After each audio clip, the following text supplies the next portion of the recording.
Voici la réponse du ministre de l'administration territoriale au cœur de la polémique. Dans cette correspondance, Paul Atangandji répond à Joseph Thierry Okala-Ebode. Ce dernier, qui conteste la régularité du procès verbal de la convention du MRC qui a abouti au retour de Maurice Kamto au sommet du parti, a écrit au ministre pour la cause. En réaction, Paul Atangandji affirme qu'il n'a pas trouvé opportun de prendre acte des travaux de la convention du MRC.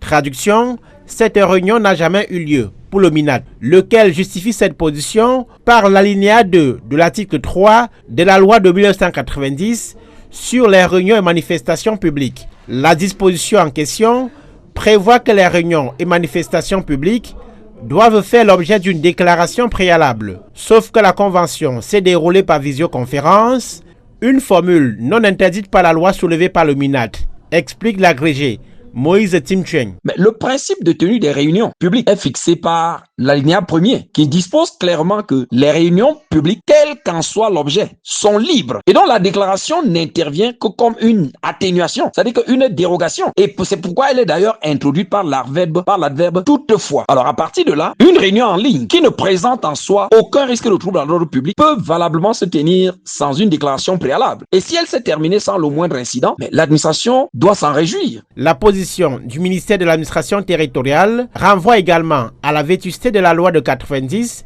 sur les réunions et manifestations publiques pour le juriste Cyril Massing. Celui-ci ajoute que la forte sollicitation des moyens de communication modernes comme Internet prend à contre-pied ce texte vieux de 36 ans et jamais retouché. Les dispositions évoquées par le ministère de l'administration territoriale datent de 1990. Donc ça fait bien longtemps, il y a quand même 36 années qui se sont écoulées, où l'on ne prenait pas encore en compte de la vie publique dans le cyberespace. Le mouvement pour la renaissance du Cameroun dit avoir transmis pour sa part les résolutions de la convention consacrant le retour de Maurice Kamto à la tête du MRC au gouverneur de la région du Centre, en même temps qu'au ministre de l'administration territoriale, le 7 janvier 2026. Alors, il ne s'agit nullement pour le gouverneur ou le MINAT d'apprécier l'opportunité ou la pertinence des changements opérés au sein des partis politiques. Une certaine caution sous peine de nullité. Non, jamais. Alors, la communication qui est prévue par la loi vise tout simplement à permettre à l'administration de prendre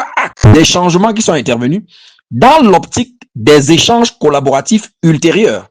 Pour rappel, Maurice Kamto avait dû démissionner du MRC afin de rendre possible sa candidature à la présidentielle d'octobre 2025 en rejoignant le Manidem. Depuis peu, plusieurs cadres du parti ont saisi la justice et l'administration pour dénoncer une violation des textes et précisément le retour de l'ancien président au sommet de la formation politique de l'opposition. Parmi eux, Joseph Thierry Okala-Ebode, Willy Mengue, Laure Nouchan entre autres, tous aujourd'hui exclus du MRC.